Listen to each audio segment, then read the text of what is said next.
Spring 1950.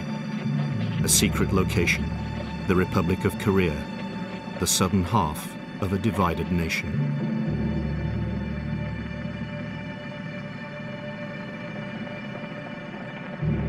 It is less than 5 years since hostilities ceased at the end of the Second World War, the deadliest war in history. A conflict that has left the world divided between Eastern communism and Western democracy. Men of the Republic of the South's army are preparing a mass execution in a land riven by the hatred between a communist northern regime and a pro-Western southern government. Such brutal punishments are commonplace on both sides. The victims are accused of being spies for the North.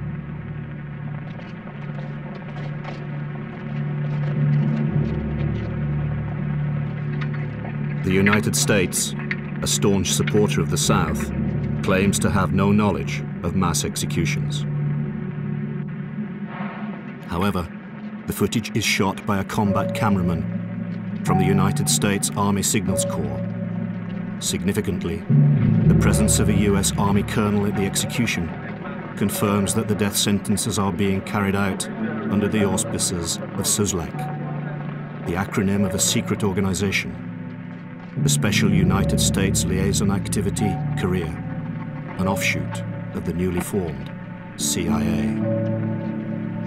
The shocking brutality of these executions is a portent of the terror that will soon be visited on the people of Korea, when atrocities will be committed by both sides, the details of which will stay undisclosed for decades, and some of which may remain hidden forever.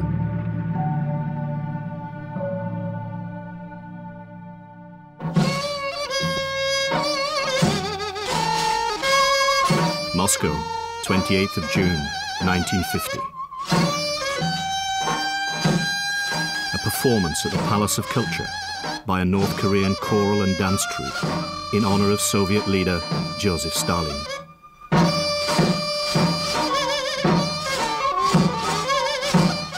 Three days earlier, on June 25th, using Soviet-trained men equipped with its tanks, artillery and aircraft, a force of over 200,000 North Korean troops had launched a shock blitzkrieg attack against its South Korean neighbor.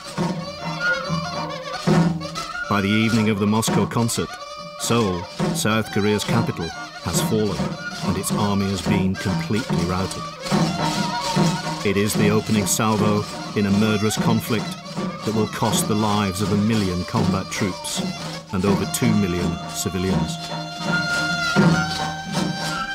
It will also bring the United States and its Western allies into direct conflict with China and the Soviet Union, and drive the world closer to the Armageddon of an atomic war than at any time in history.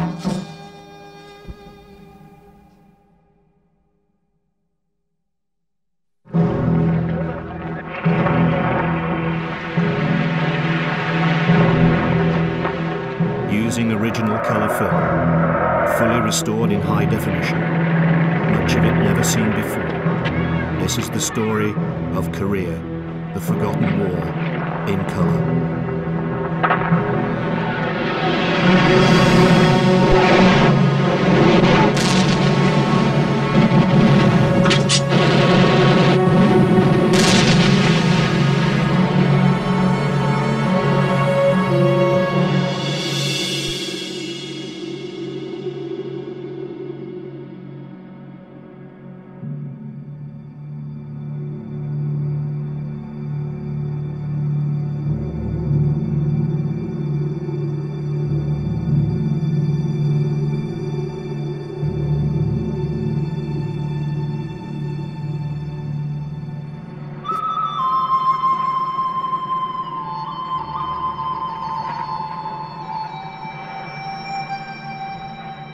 Korea, the land of the morning calm.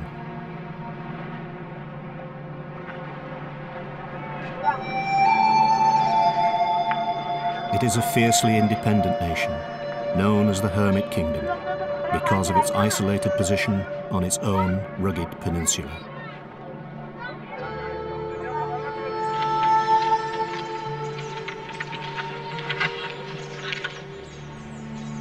Korea has experienced only sparse migration, and its people claim strong ethnic homogeneity.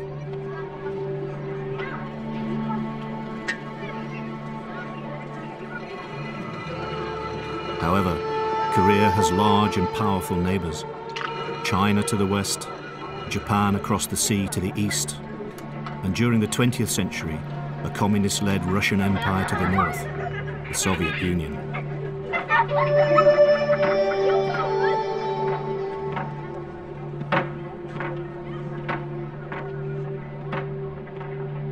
Korea had been occupied by Japan in 1910.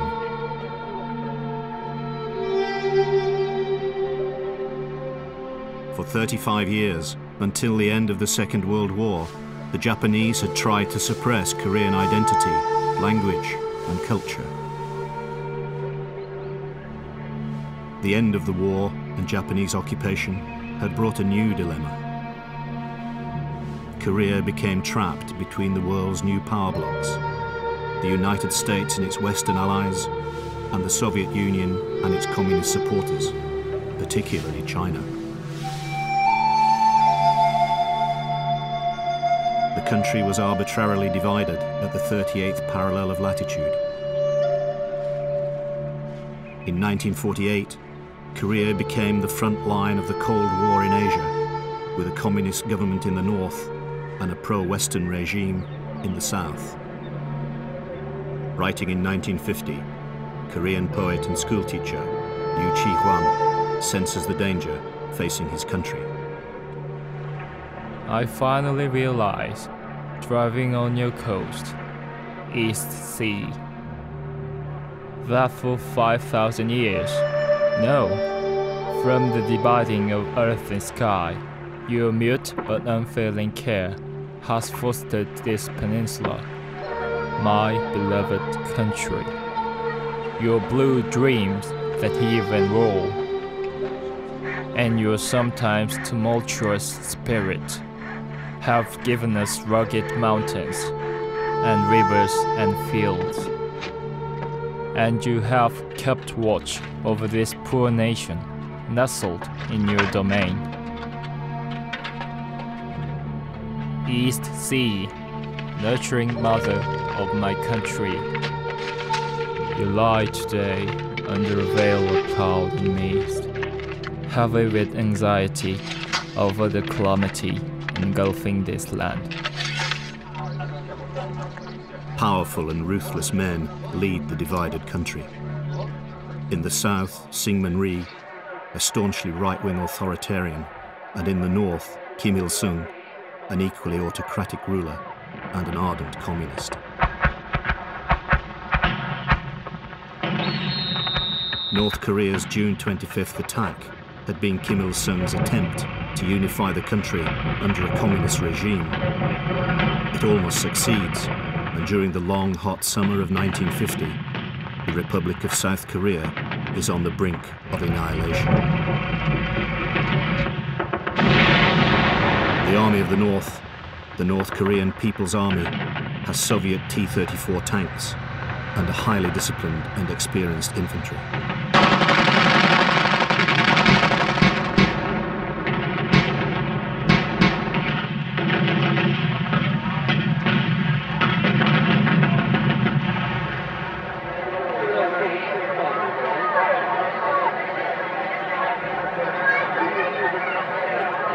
September 1950, Sunuju, North Korea, close to the Chinese border at the Yalu River, the opening of a hydroelectric plant.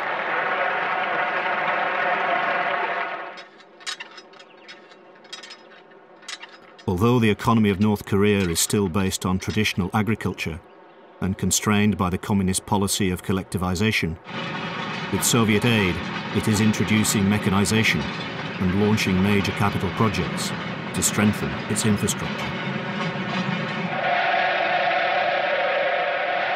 North Korean Foreign Minister Pak Hun-young writes to the President of the United Nations on September 28, 1950, placing the blame for the conflict on South Korean leader Syngman Rhee. He suggests the North strike is merely a preemptive attack to thwart the South's aggression.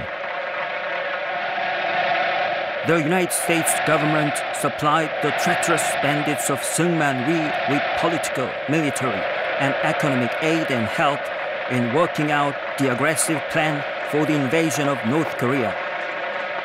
Such encouragement spurred the Rhee clique to start the civil war in Korea. The government of the Democratic People's Republic of Korea took all measures to achieve the peaceful unification of our fatherland, and as far back as May 1950, received reliable information that the Syngman Rhee clique had scheduled an attack on North Korea for mid-June 1950. This enabled our government to take timely measures for repulsing Rhee's troops. The Army of the Republic of Korea in the south has only meager battle experience and is poorly equipped.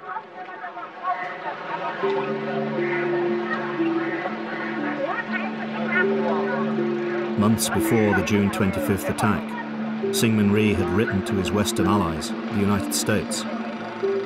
Amidst heightened tension with the North, Rhee, desperate to protect the South's burgeoning economy, requested more aid and weapons from the US. His thoughts were summarized in an official US memo. I would like to have enough rifles to keep 20,000 men on the northern border. With sufficient equipment, the South Korean army could be increased by 100,000 within 6 weeks.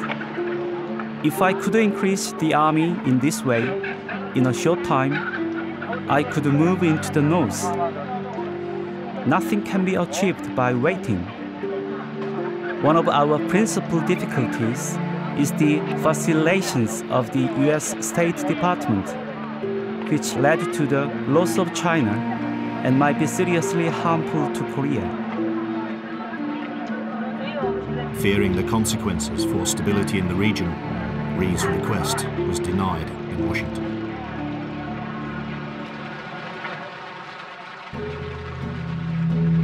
But following the North's unexpected attack and the threat of communist aggression throughout Asia, especially towards Japan and Taiwan, US President Harry Truman commits US forces to the defense of the South. While civilians flee in search of safety, a Security Council resolution of the United Nations establishes a UN command under the authority of the United States. Second World War veteran General Douglas MacArthur is appointed as the commander of the force.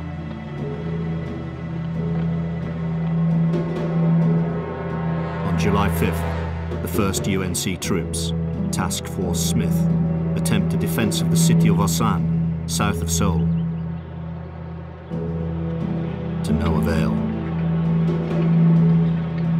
The Army of the South and US-led UNC forces fight a series of delaying engagements as the NKPA, the Army of the North, makes relentless progress down the Korean peninsula.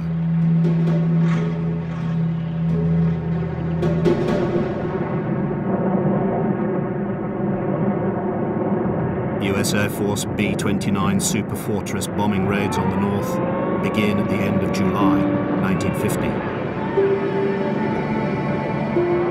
The Super Fortress has a payload of 20,000 pounds of bombs.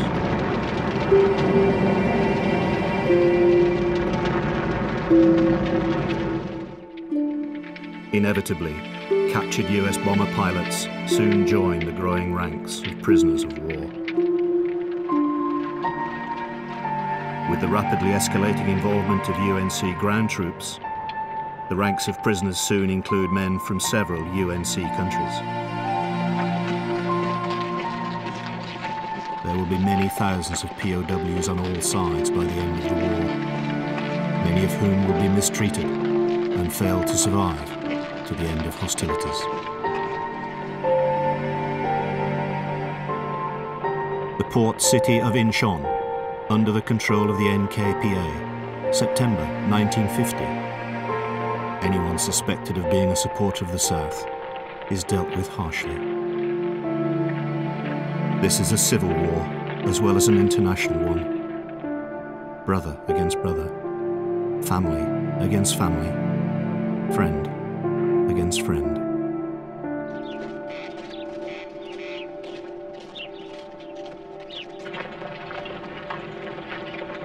UNC forces have formed the Busan perimeter, a defensive position east of the Naktong River and along a line to the coast, only 100 kilometers north of the vital port of Busan.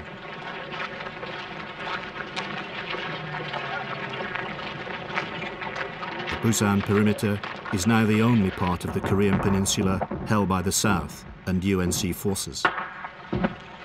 They are trying to hold it against sustained attacks from the Army of the North.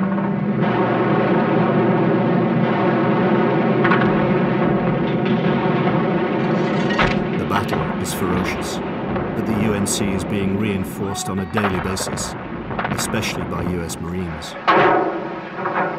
Busan is Korea's second largest port and is unloading 30 ships a day. Pershing tanks are also arriving, which proved to be the equal of the formidable Soviet T-34s.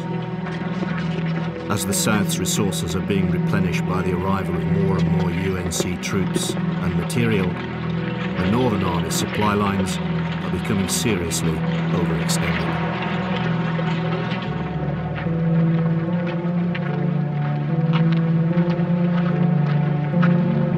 Its men are exhausted, and its losses escalating.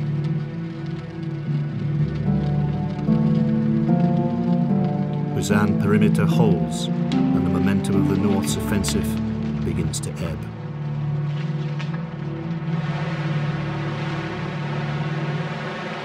Simultaneously, General MacArthur is about to launch a highly risky counterattack far to the north to outflank the NKPA.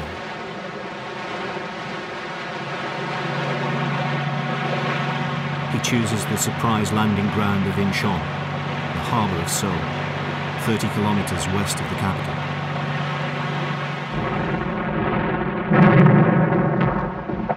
It is an extremely hazardous assault in a difficult environment. Its only auspicious aspect is that it might take the North by surprise.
Strategy is a masterstroke and leads to the total collapse of the NKPA's offensive in the south.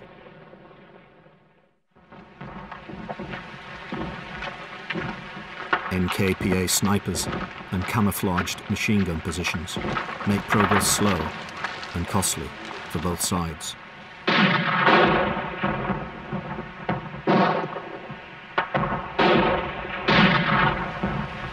In a letter retrieved from his body on the perimeter of Kimpo Airport, an unnamed NKPA soldier.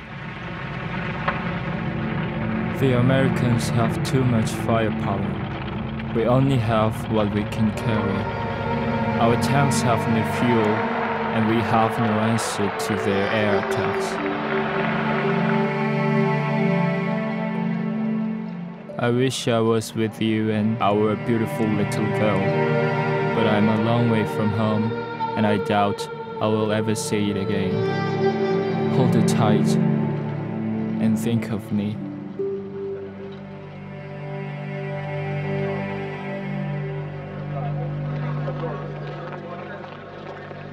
After successfully establishing a bridgehead and securing Kimpo Airport, the flag of the South, the Republic of Korea, is raised over Incheon.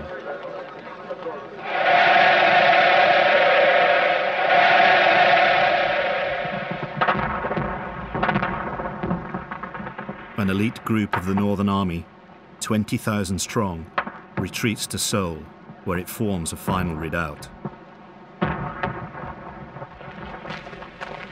The fighting in the city is ferocious.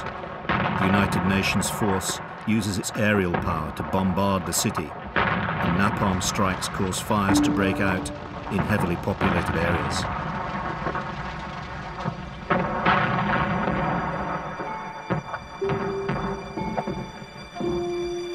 Significant civilian casualties are inevitable.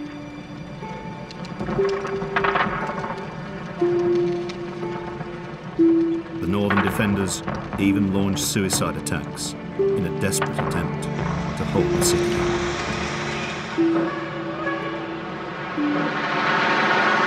Seoul finally falls to US-led UNC forces on September 27, 1950.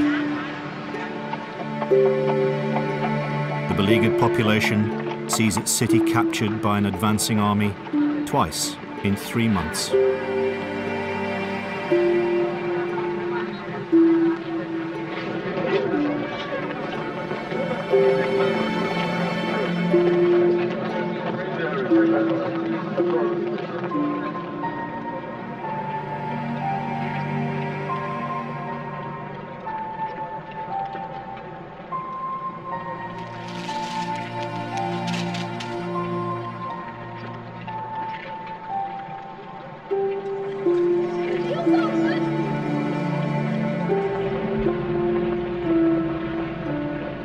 Further south, UNC troops who have broken out of the Busan perimeter are soon able to join their comrades around Seoul.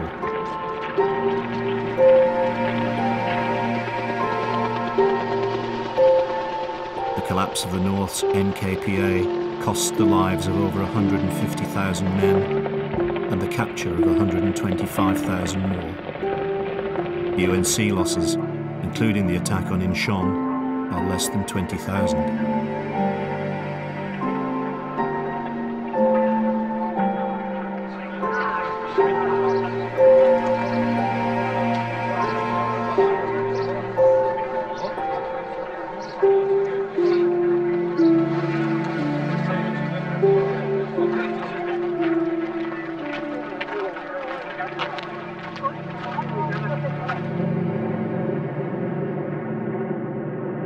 As the war in Korea escalates, UNC forces use United States air power to try to weaken the North's infrastructure.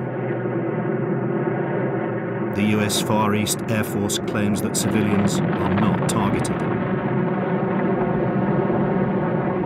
Pyongyang, September 1950, a UNC bombing raid.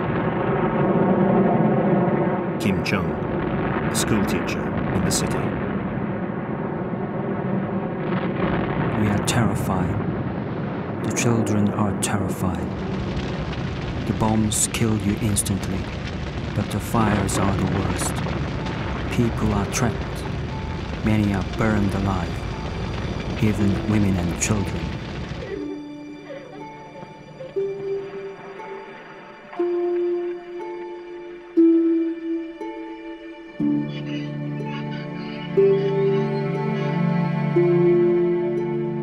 Nampo, the port of Pyongyang, 40 kilometers west of the city. Bombing raids will become a central part of UNC strategy, but they will cause widespread devastation to the north.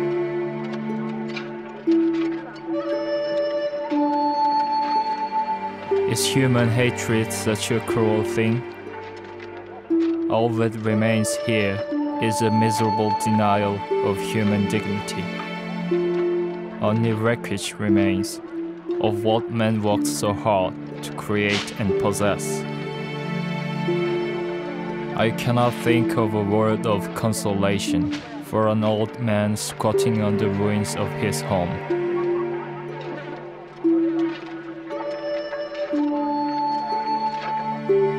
At the tip of Yongheng Bay, the high, leaden waves of the East Sea rage. And far down at the edge of Myeongsa-simri Beach, a group of airplanes exhibits merciless determination. Everything in sight exudes intense hatred. If this is mankind's inevitable way, how can I avoid marching on in lonely fury?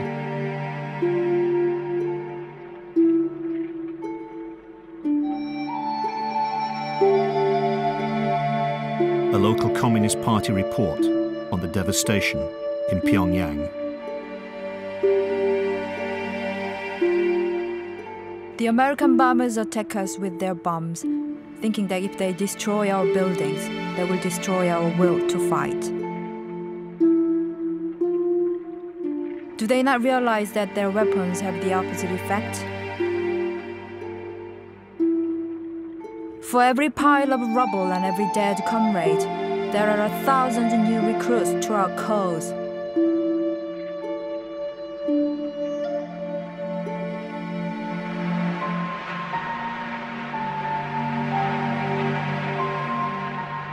North Korea's east coast, October. The North Korean army column has been caught in the open. Pak Tu-chin, a soldier with the NKPA. They were my friends, but not anymore. They are gone. I hope the cause we're fighting for is worth it. Our leaders tell us it is. But we are fighting our brother Koreans. Why?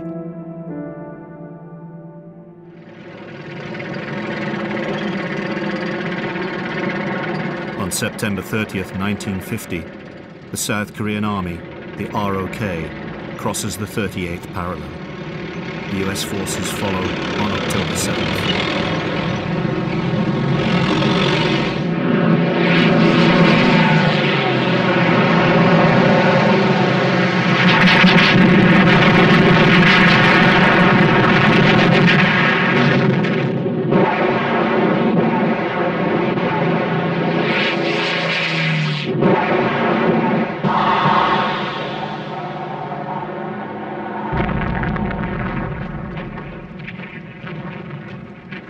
The South Korean army captures the coastal city of Wonsan on October 10th, in readiness for a drive across the mountains to Pyongyang, the capital city of the north.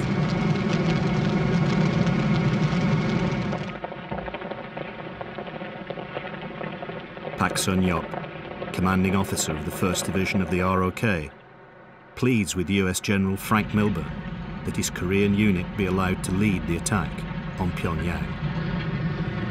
We are tough. We can march all day and all night. Give us this chance. We can beat any American unit to Pyongyang. It is my hometown, and I know the terrain like the back of my hand. General Milburn just sat silently for what seems like hours. Finally, he said, "General Beck, go for it." I walked into HQ with a huge smile on my face. We'll lead the attack. The room erupted in a chorus of happy shouting. True to his boast, Pak's Korean 1st Division is the first to reach Pyongyang on October 19th, 1950.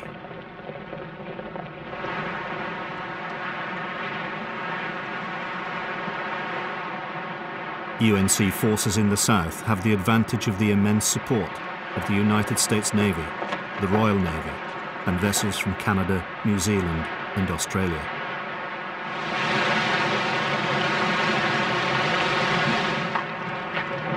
By the time of the attack on the North Korean Navy has been obliterated, and the UNC has total control of the seas.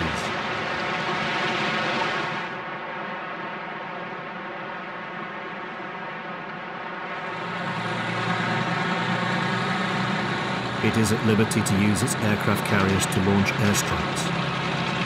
Wave after wave of Corsair and Sky Raider fighters attack the north.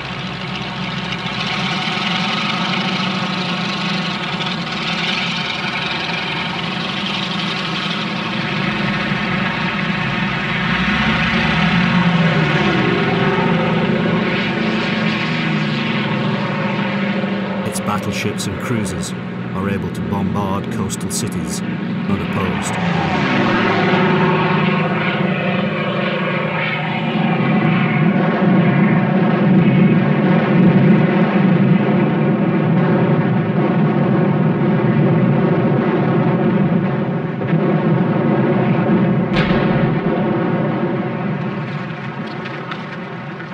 A confidential North Korean army report to Kim Tu-bong, chairman of the Supreme People's Assembly.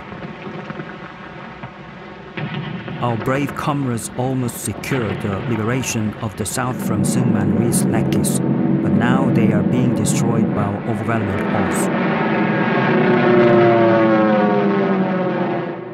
The South's superiority in the air is impossible to defend against. The support of their fighter planes gives them an advantage that the valiant heroes of our army cannot resist.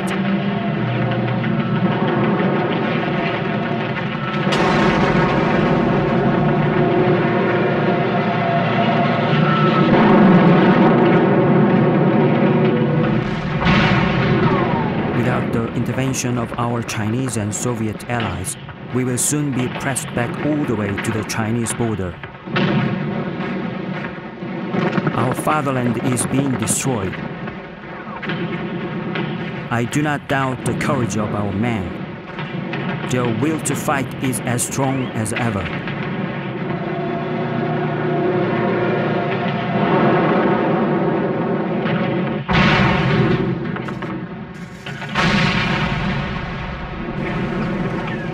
The issue is weapons, supplies, and aircraft. We need MiG fighters to clear the skies.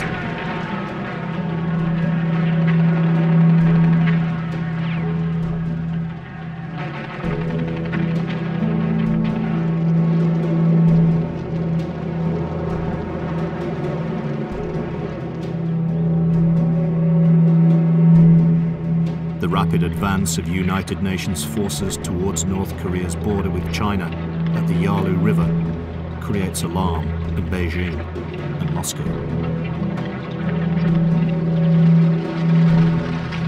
Soviet leader Joseph Stalin promises China large-scale military support, and in early October, Chinese leader Mao Zedong agrees that Chinese troops will fight in support of their North Korean allies.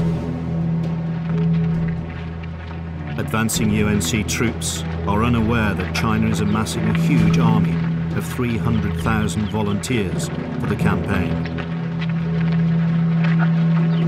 The first contact between Mao's troops and US-led UNC forces occurs in late October. That and subsequent encounters do not go well for the forces of the South.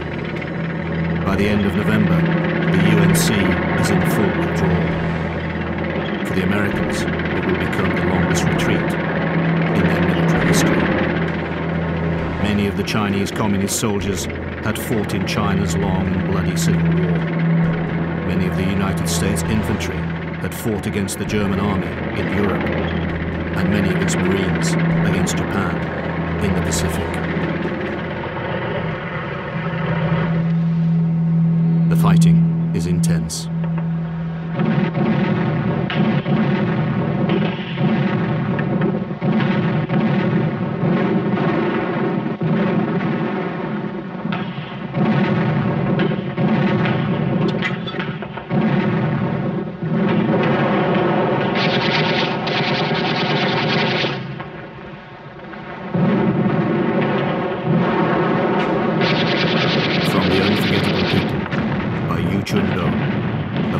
Surgeon with the Army of the North.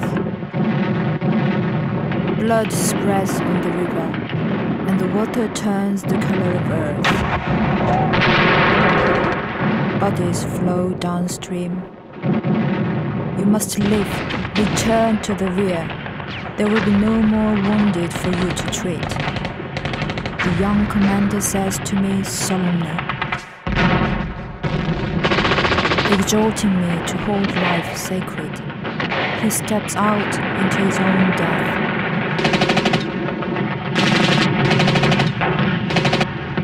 Then he begins to cross the river of no return, leading soldiers who will not return, who will dye the river red.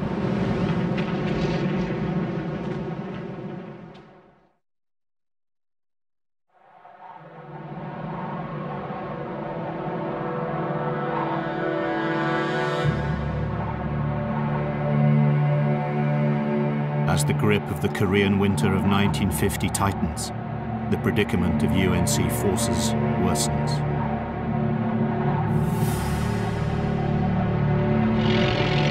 Its positions are overrun, its units are in disarray.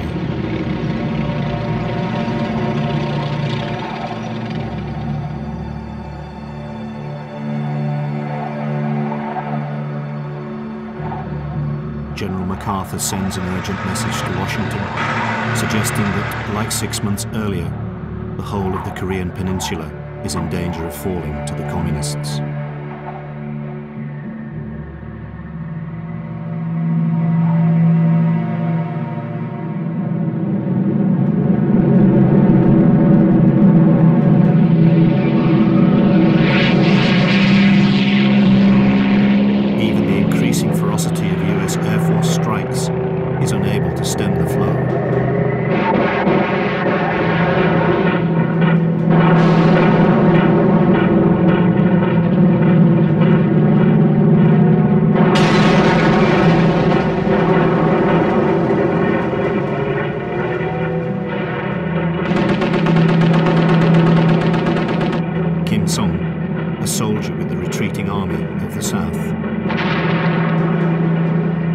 Our position is hopeless.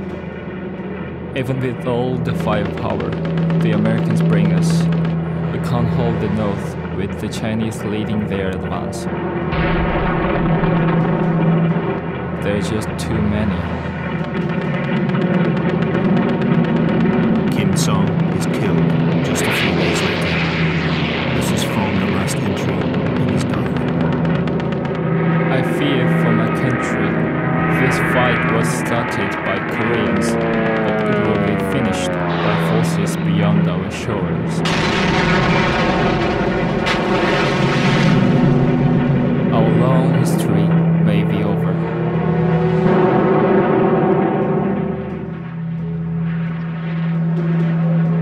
In a typically ferocious Korean winter, Chinese, Korean, American, British and Commonwealth, and men from 9 other United Nations command countries struggle to hold their frozen ground. In the Freezing Trench by Tang Soo Chol, a Pyongyang newspaper editor and volunteer in the NKPA.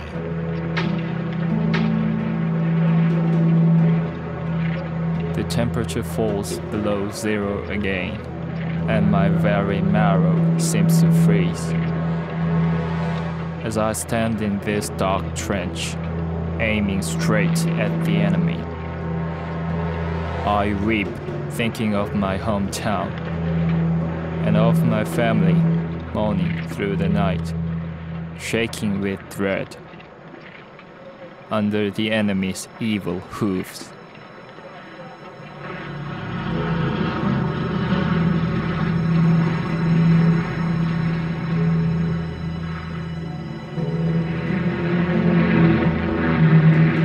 Washington's dilemma is either to accept the humiliation of defeat or to escalate the war even more and face the prospect of the involvement of the Soviet Union and its battle-hardened Red Army.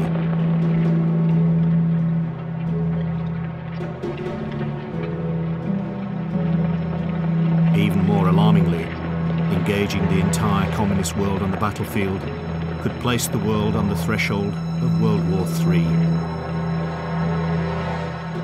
A war that almost certainly would be an atomic one.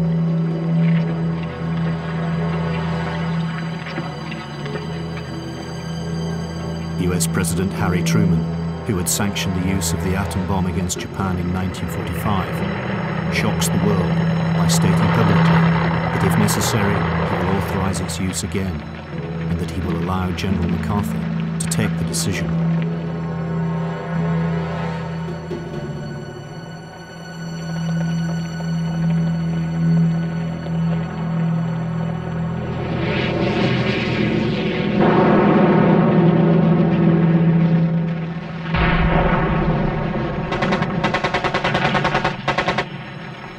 MacArthur decides quickly what his targets in China and North Korea will be, and will require 26 atomic weapons for the strikes.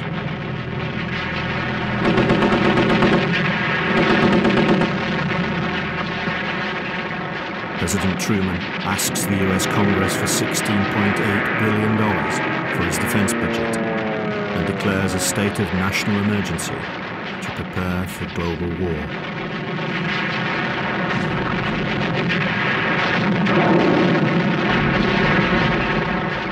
Right-wing opinion in the US hardens even more when Chinese-led northern troops enter Seoul at the beginning of 1951.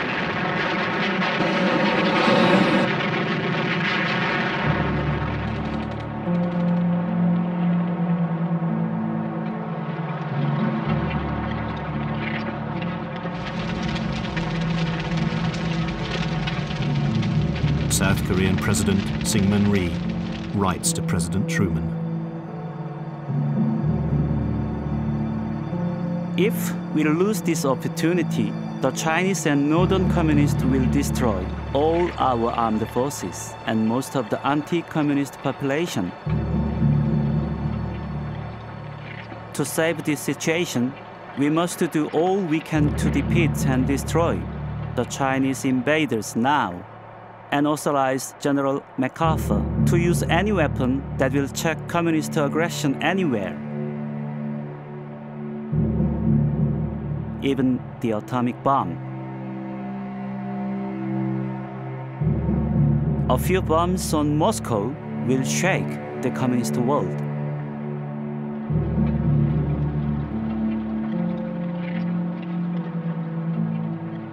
As America's allies try to persuade Washington not to escalate the war to a global conflagration, the world stands on the brink.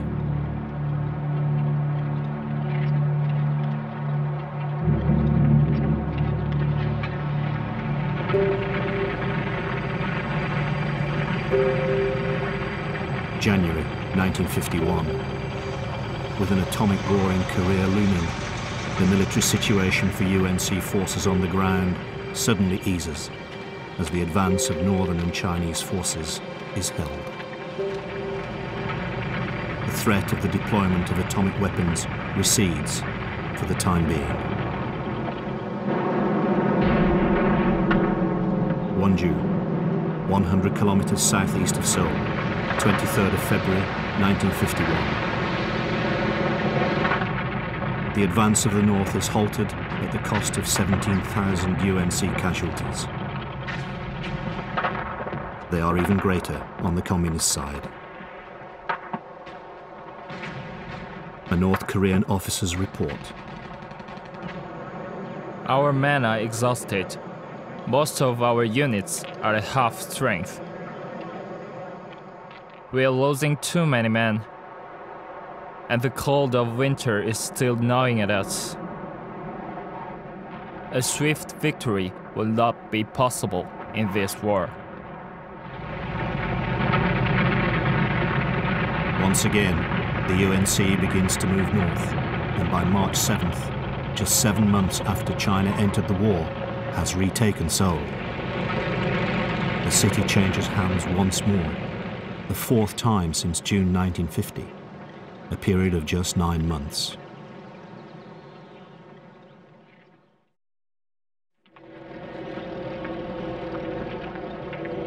Spring 1951, the Taebaek Mountains, east of Seoul.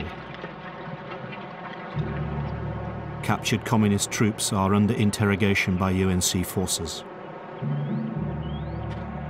General MacArthur's increasingly bellicose statements have led President Truman to relieve him of command of the UNC.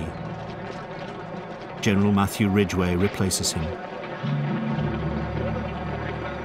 Despite this, MacArthur's request for atomic weapons is carried forward, and they are moved to Okinawa in Japan in readiness. The threat to world peace is far from over, and the suffering of the men on the ground and the people of Korea will go on for more than 2 years.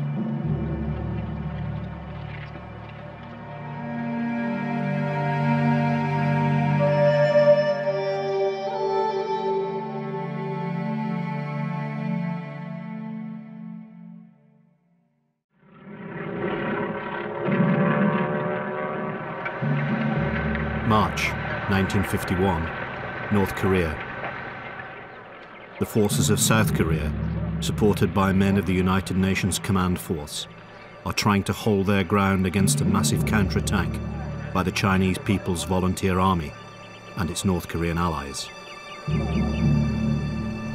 The Korean War is well into a second year of bloody conflict, a war that has already exacted a high price.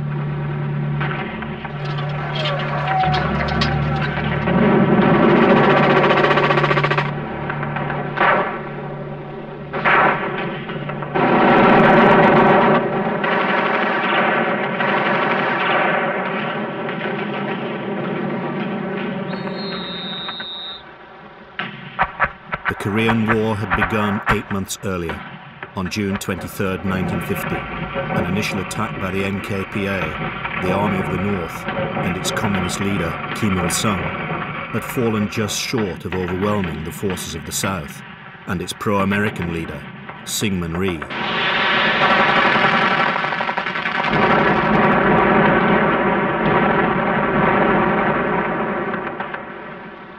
The vital intervention of a force under the auspices of the United Nations, the United Nations Command, led by the United States, had halted the North Korean advance. When, in early November 1950, the UNC force pushed the Northern Army back over the 38th parallel into North Korea and threatened the Chinese border at the Yalu River, China's leader, Mao Zedong, secured the support of his ally, the Soviet Union, and decided to commit his army to the defense of the North.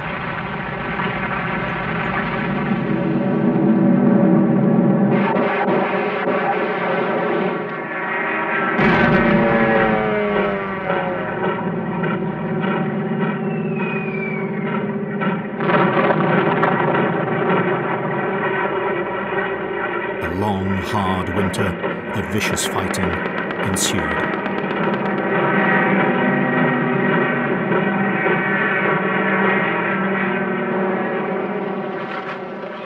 While the people of Korea struggled to survive amidst the fighting and the hand-to-hand encounters, tank battles, and artillery exchanges of a soldier's war, the politicians engaged in their own deadly skirmish. The threatened perils of the Cold War between East and West became much more likely when American and Chinese troops began to kill one another on the battlefield.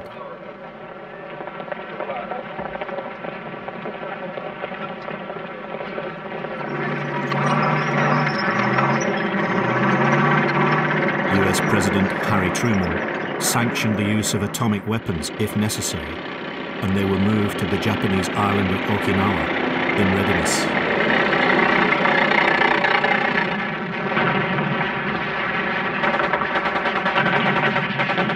Only 5 years after the end of the horror of the Second World War, the world braced itself for a third global conflagration.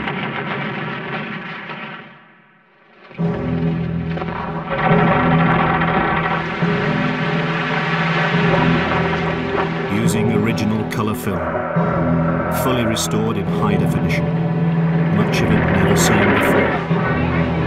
This is the story of Korea, the forgotten war, in colour.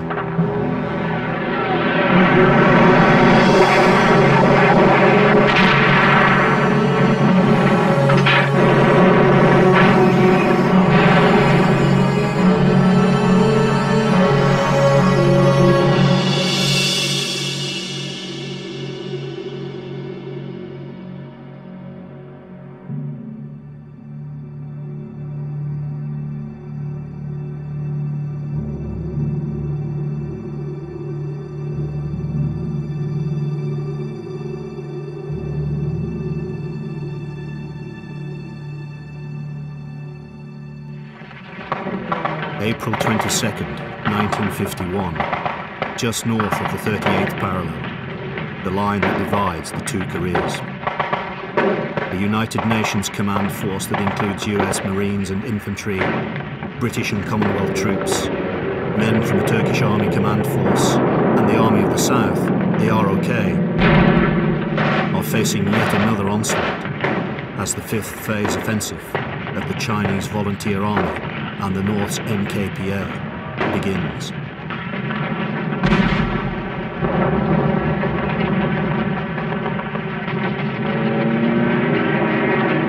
Fought out amidst the mountains and valleys of Korea's hinterland, it's one of the most vicious periods of the war. Yi Tok-chin, a school teacher in the south, the Ridge of Blood. I am looking at a scene of slaughter now.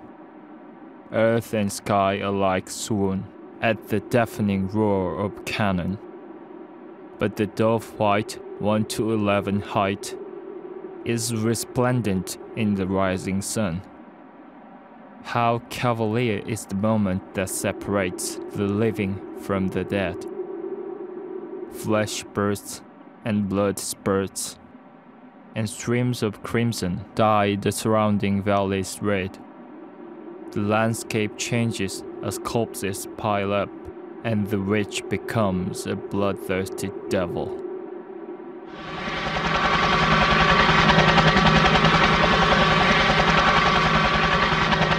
By late May 1951, the opposing forces have fought to a standstill, and the long drawn-out agony of a military stalemate begins to loom. Although the intensity of the fighting subsides, it continues in smaller skirmishes, and the number of casualties rises relentlessly.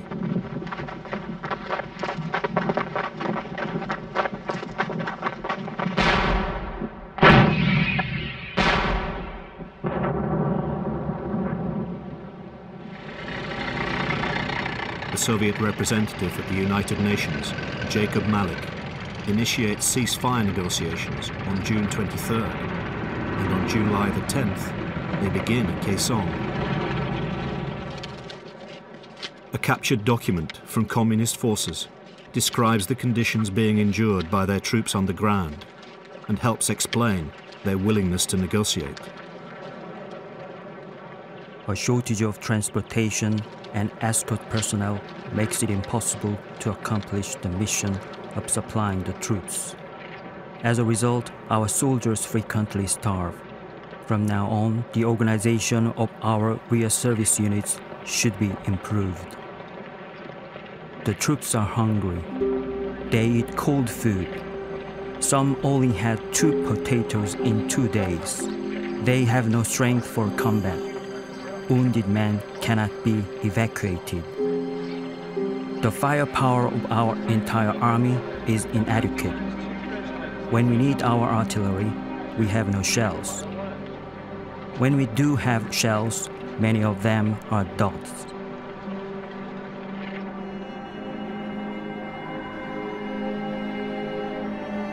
Sadly, the ceasefire talks in Kaesong do not produce an early breakthrough, or even the prospect of one. The chasm between the two sides is too wide to close. The posturing, disputes and diplomacy will go on for another 2 years. All the while, the fighting continues.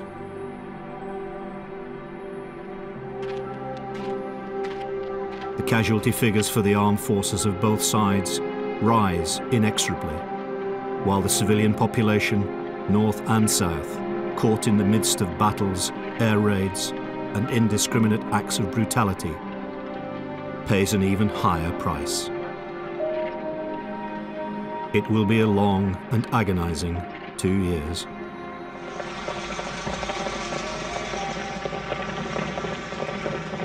July 1951, Yangbu, South Korea. In the same week as ceasefire negotiations begin at Kaesong, US-led UNC forces are supplied with the latest morale-boosting firepower. The finest in Hollywood showbiz. Jack Benny and his entertainment troupe provide the music, while screen idol Errol Flynn is the star turn. Later in the year, Danny Kaye and Monica Lewis top the bill.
Throughout the summer and early autumn of 1951, what had been a war of rapid advance and retreat for both sides during the previous year becomes an attritional stalemate.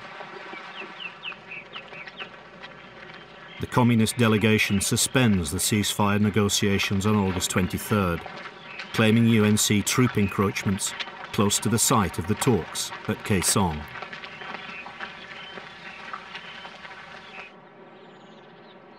Many of the battle sites are given emotive names by UNC soldiers: Heartbreak Ridge, Punch Bowl, Bloody Ridge, as the fighting more and more resembles the trench warfare of the First World War.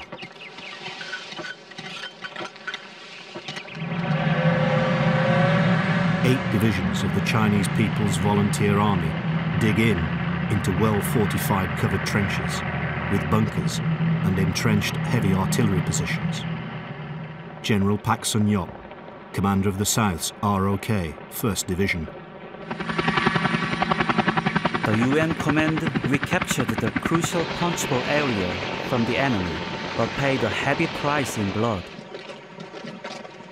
The fighting proved costly, because the truce talks had provided communist forces time to reorganize their units and harden their positions. The UNC paid an horrendous price as a result.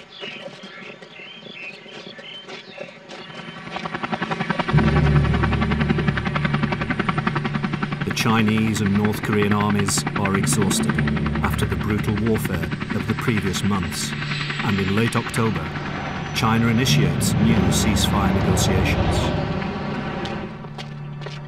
A neutral position between the opposing forces is chosen at Panmunjom, a village only 10 kilometers east of the site of previous talks at Kaesong.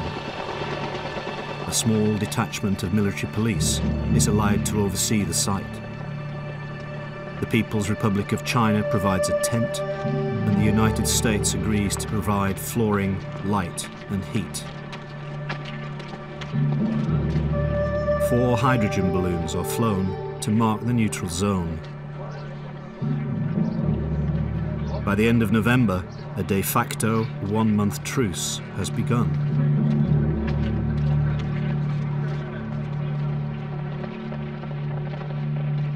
As the autumn of 1951 turns to winter, both sides take stock, replenish their forces and supply lines, and hope for a breakthrough across the negotiating table.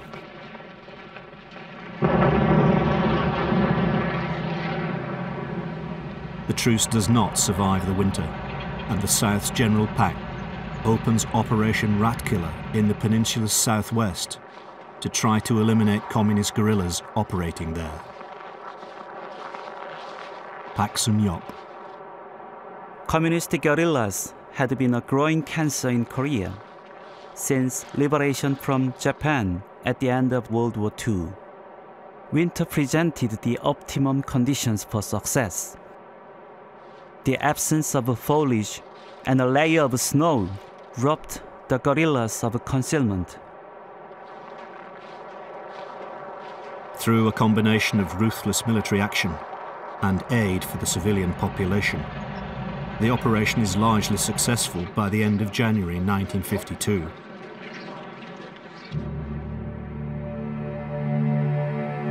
Little progress is made at the Panmunjom talks.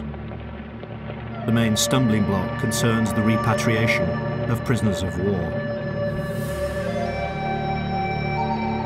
The North's position, supported by China, is that prisoners are to be returned to the army units they were in at the time of capture.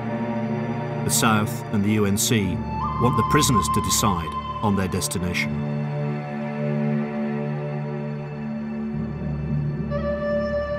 Amidst accusations of mistreatment and brutality on both sides, the issue will hamper the talks for months to come.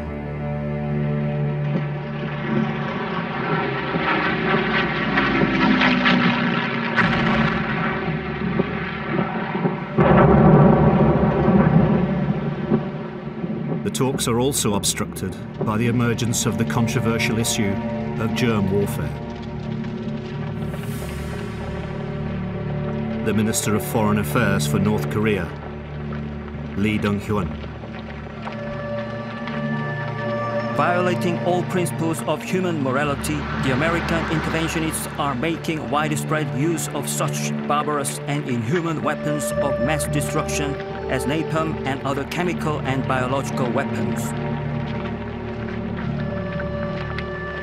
From 28 January to 25 March 1952, bacterial weapons were used over 400 times.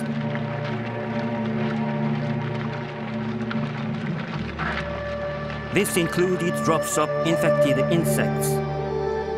These acts have been confirmed by captured American airmen.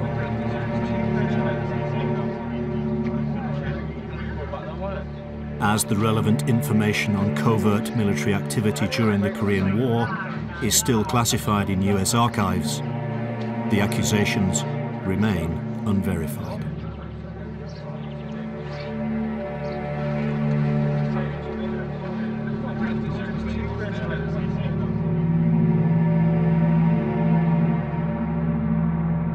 February 1952, Sintan-ri, North Korea. Frontline troops are preparing for the anticipated spring offensives.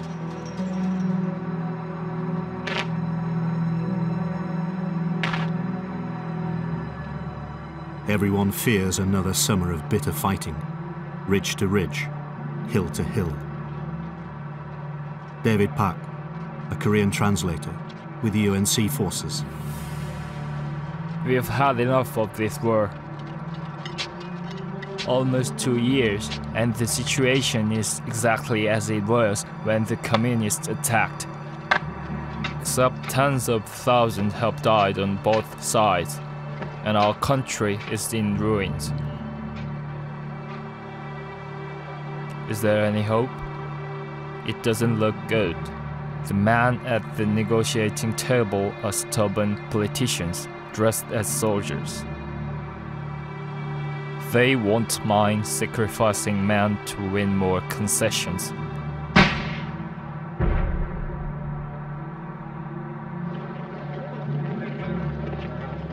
In March 1952, General Lemuel Shepard, commander of the US Marine Corps within the UNC, makes a tour of Seoul, the South Korean capital. Another long winter has produced major hardships for the civilian population in both North and South Korea. Both governments are conscious that the morale of non-combatants is as critical as the well-being of fighting men. The use of helicopters by United States forces within the United Nations Command is an innovation in a war zone. The rugged terrain of Korea is ideally suited to the helicopter's maneuverability. They are used for observation, evacuation, rescue, transport, and minesweeping. During the Korean conflict, UNC helicopters carry out over 10,000 medical evacuations from the battlefield. Their presence becomes emblematic of many conflicts to come.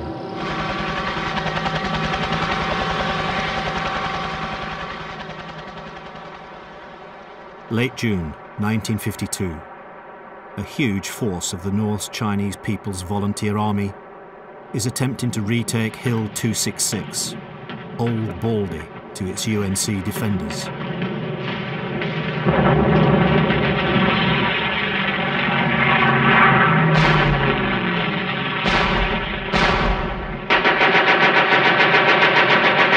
UNC eventually gives way, but throughout the summer, Old Baldy changes hands several times. It is an exchange of territory typical of the meat grinder of a war that Korea has become. August, Hill 122, nicknamed Bunker Hill by UNC forces.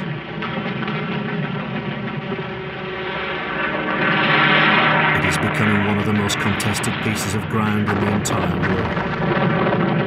UNC headquarters estimates that it is facing over 1 million Chinese and North Korean men along the front line of the war, a line now known as the main line of resistance. The battle for the ridges and valleys of Korea's northern hinterland resumes with the same intensity as in previous years. Both sides need major logistical support, and UNC countries, particularly the United States, use their vast resources to improve the conditions for their troops on the ground.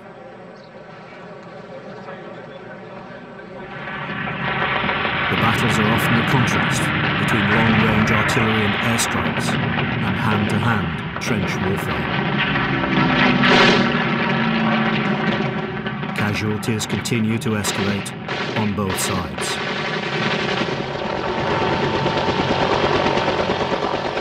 However, one of the features of the Korean conflict, certainly from the perspective of UNC forces, is the enhanced level of medical care for wounded soldiers.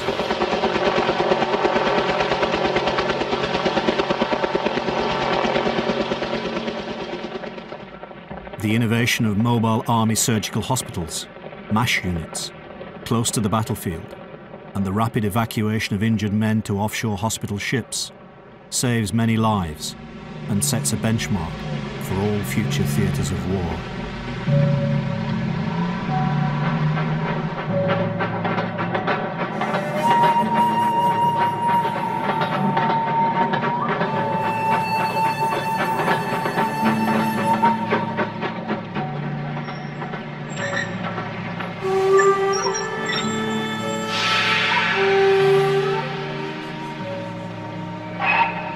Kim Moo-woo, a captain of the South's ROK Capital Division, attached to a battalion of US Marines at Outpost Siberia.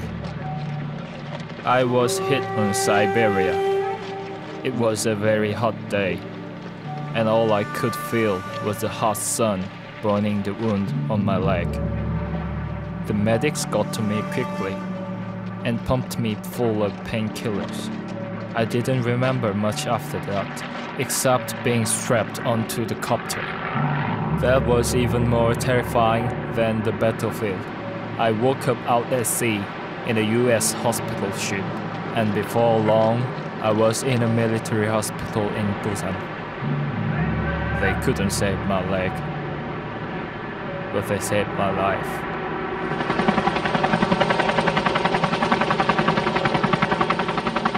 September 17th, 1952. South Korea's President Syngman Rhee is presenting UNC Commander of the United States Marine Corps, General Lemuel Shepard, with a Korean Medal of Honor.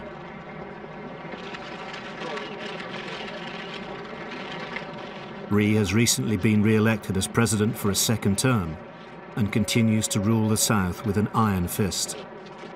However, he is also able to turn his hand to gentler pursuits and pen poetic reflections of the war. At the Chongan Pavilion in Kansong, Syngman Rhee. I'm standing on the eastern edge of the peninsula. All the hills in sight look like the divine peaks of legend. Wasn't it here that youth sent by Jin Shi Huang looked for the elixir of life? And when was it that Emperor Wu of Han China dreamed of this power? Aren't those the green hills of Yemek outside the gate? And isn't the crimson sun rising above the terrace the sun of pure? Amidst the war, no one claims this superb landscape. It is left to fishermen and white girls.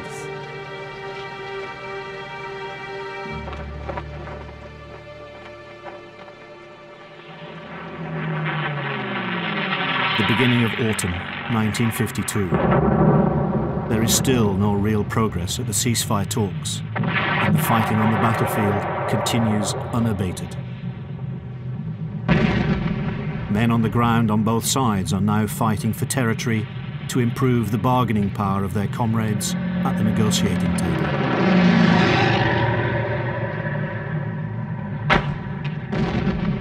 In this instance, territory can be a matter of a few kilometers either way. It has become the kind of war hated by all soldiers, a war fought by politicians rather than fighting men.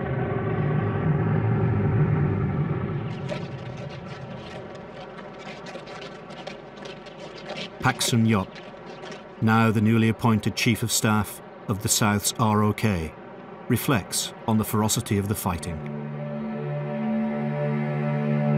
The enemy that had fought with such a ferocity now vanished like fog under a burning sun. A solemn spectacle spread out before me. Countless enemy bodies were piled up at the bottom of every hill. The stench of rotting flesh assaulted the nostrils. NKPA artillery pieces, T-34s, were strewn all over the battlefield. I have no idea what the face of hell looks like, but it can't be more hideous than the battlefield before me.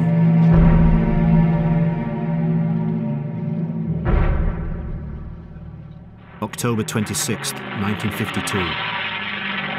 As the Korean War moves towards another long winter, UNC forces face a major onslaught by Chinese troops and the NKPA. The fighting focuses on the Battle of the Hook, a 4-mile ridge to the northwest of the confluence of the Imjin and Samichon rivers. The Flower by Pak Yang-kyun, an officer in the South's ROK. At whose request have you blossomed on this wasteland, where man slaughtered man? You nameless flower that confronts the sky with your fragile sweetness. How can you, a delicate plant standing upon your fragile stalk on a sunny road beneath blue heaven, efface with your ineffable smile the deafening din of cannons and bombs, and the screams and bloodbaths that shook the earth to its core?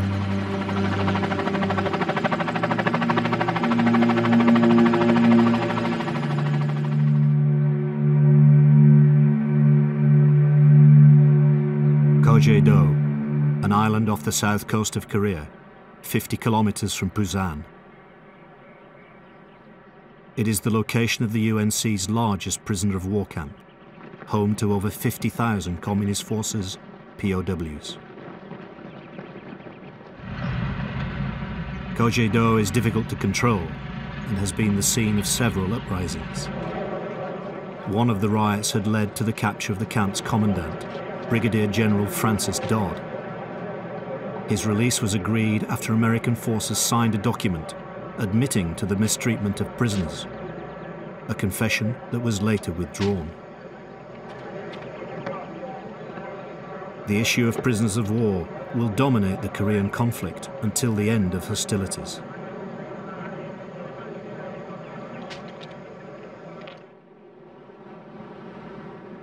November 8th, a medal ceremony presided over by ROK Colonel Kim Sung.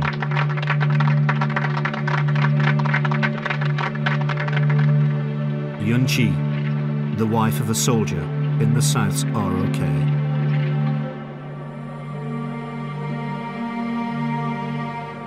We are so proud of our men, but also sad. The fighting goes on, and more Koreans are dying. As for the foreigners, I don't understand. It is hard for us to accept the sacrifice of our sons and husbands, but how do their loved ones accept the loss of their men in a foreign land?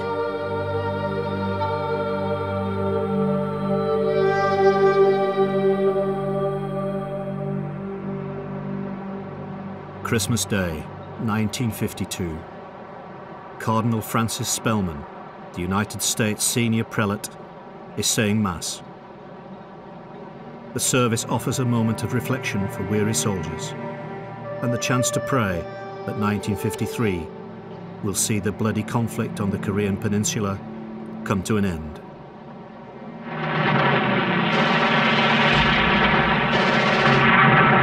Sadly, even as Mass is being celebrated, the fighting continues on the hillsides nearby.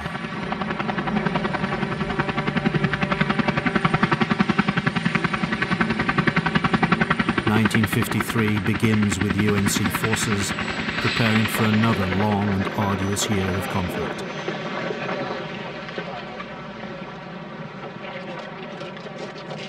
The United States' willingness to commit seemingly inexhaustible material to the UNC cause and in support of the South is beginning to place a huge strain on communist resources in Pyongyang and Beijing.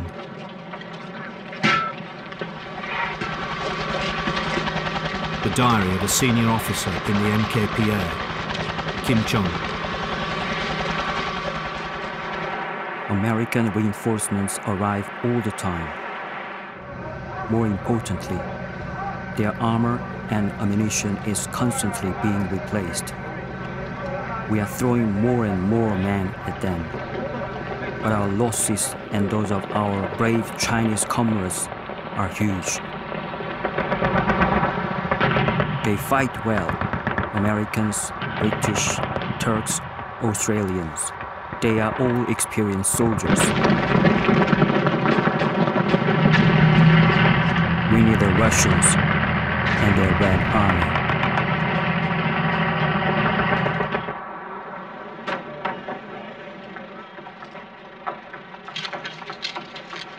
Incheon, February 1953. The cause of Korean President Syngman Rhee in the South continues to be enhanced by foreign aid, particularly from the United States.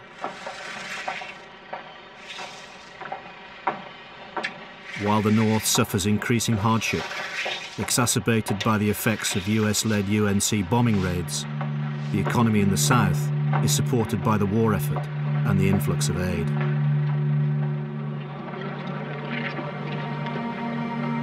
However, beneath the gloss of the colour film shot by UNC cameramen, life in the midst of war is still grim.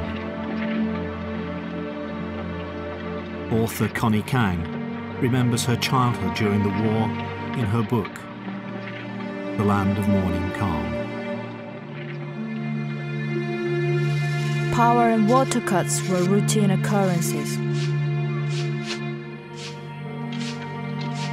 We used kerosene lamps and stood in line for hours with buckets to draw water from a public water pipe.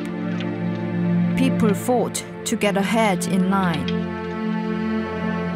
Sometimes we cooked food in water drawn from the sea. We did our laundry with sewer water from a ditch that came from a public bathhouse. And there was the nightly routine of delicing ourselves, picking at the lice buried in the folds of our clothes, like monkeys in a zoo, then wiping our fingernails clean with newspaper scraps.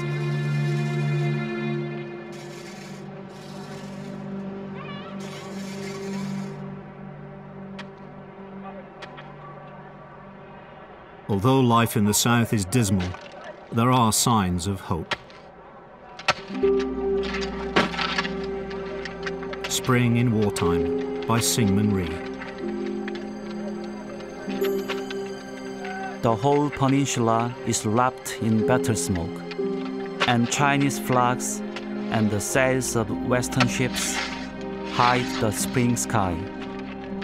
All who come and go are homeless vagabonds, and they are all fasting, like gods that shun food. Of the citadel, only the ancient walls remain, and farmers are burning forests to make farmland.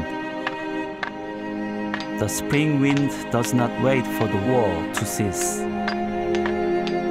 and new grass is sprouting all around the ruined citadel.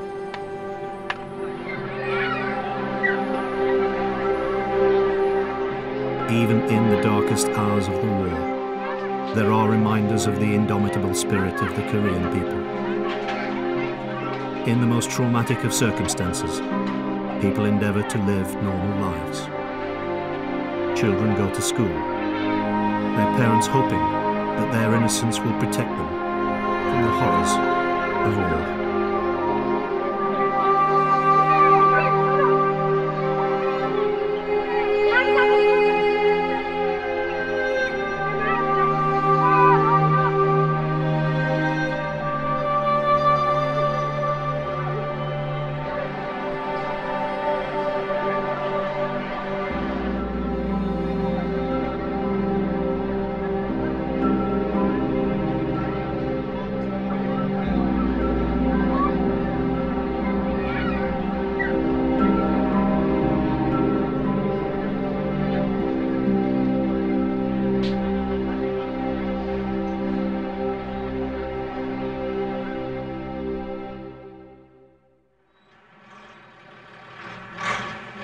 Panmunjom, the ceasefire negotiations, 1953.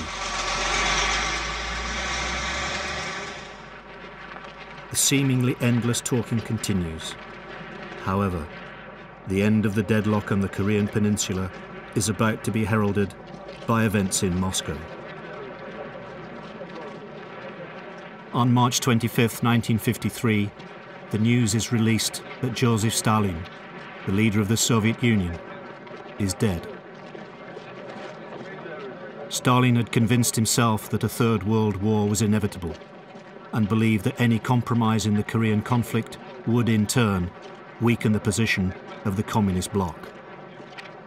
He also believed that it served the long-term interests of the Soviet Union that the United States and its allies exhaust their resources of men and equipment in defending South Korea against his Chinese and North Korean allies, rather than against men of his own Red Army.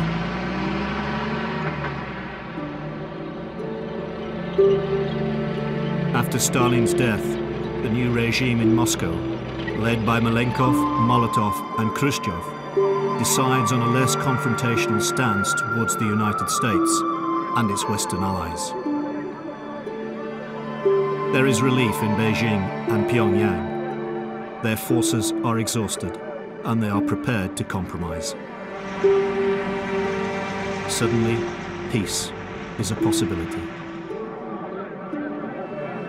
Chinese Foreign Minister Zhou Enlai announces on March 30th that he will accept a previously rejected proposal that prisoners of war who are unwilling to be repatriated can be released to a neutral state, where their final destination can be decided.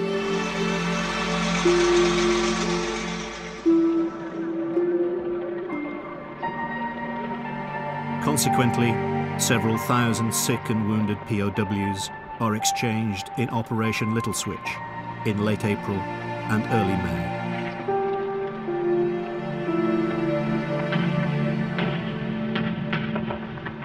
Munsan-ni, North Korea, 1953.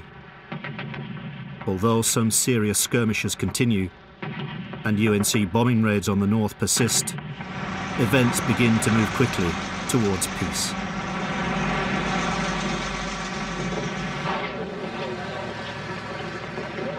On July 27, 1953, an armistice is signed, and tens of thousands of POWs are released in Operation Big Switch.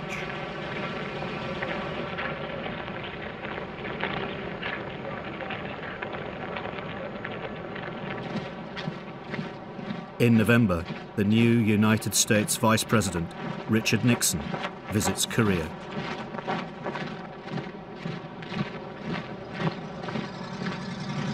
He and the new President, Dwight D. Eisenhower, will continue to wrestle with the perils of the Cold War throughout their time in office.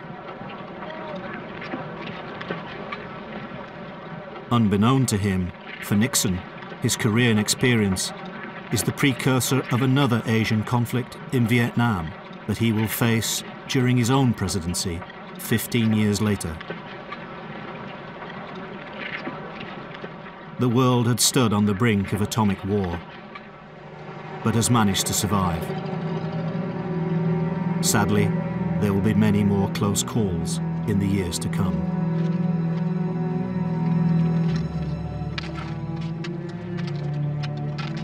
Ironically, the status quo on the Korean peninsula that existed prior to the outbreak of war returns.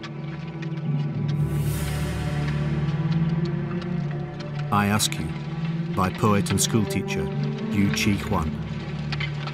The vast ocean swells and rolls to the east, and the Taebaek Range winds endlessly to the west. In the bright silence in between, at every bend and corner, trenches dug for man to spring at man lurk like reptiles. You mountains and ocean, tell me if you can. What's the point? At the Panmunjom Armistice Line, Syngman Rhee and the people of the South stare across the divide at their Korean kith and kin, Kim Il-sung and the people of the North. Kim Il-sung will continue to rule North Korea for another 41 years, until his death in 1994, when he will be succeeded by his son, Kim Jong-il. In a speech to mark the 50th anniversary of the formation of the NKPA, the North Korean Army, in 1982, Kim Il-sung. Our revolutionary armed forces have strengthened our solidarity.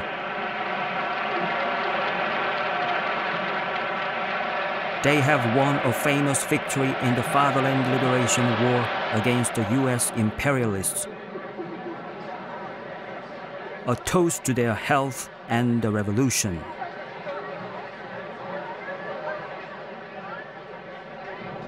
Syngman Rhee will serve 4 terms as President of the South. However, in April 1960, popular protests will force him to flee the country, to live in exile until his death in 1965. In a private letter to John Chang, the Korean ambassador to the United States, Syngman Rhee.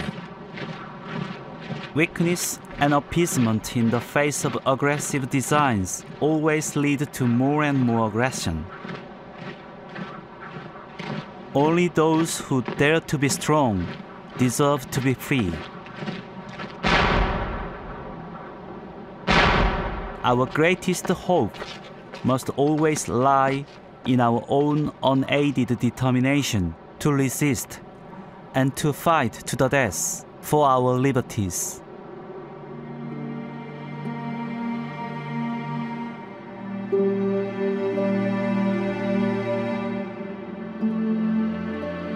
The strident views of the two protagonists reflect an ideological chasm, implacable and ominous, that will endure in Korea for decades to come. At Tori 1, by poet and academic Jo-ji Hwan. The war, which was so cruel, blew away like a rainstorm, leaving huts crumpled and houses with burned thatched roofs. Today I passed this ruined and charred village, stepping casually. The only thing that heaven has spared is an old clay pot on a shelf, reminding me that I, like the clay pot, have been spared. The villagers who have returned look up from the ruins toward the distant hills. The sky is as blue as ever in the autumn sun of Dorion. A fragile cosmos shivers in the breeze.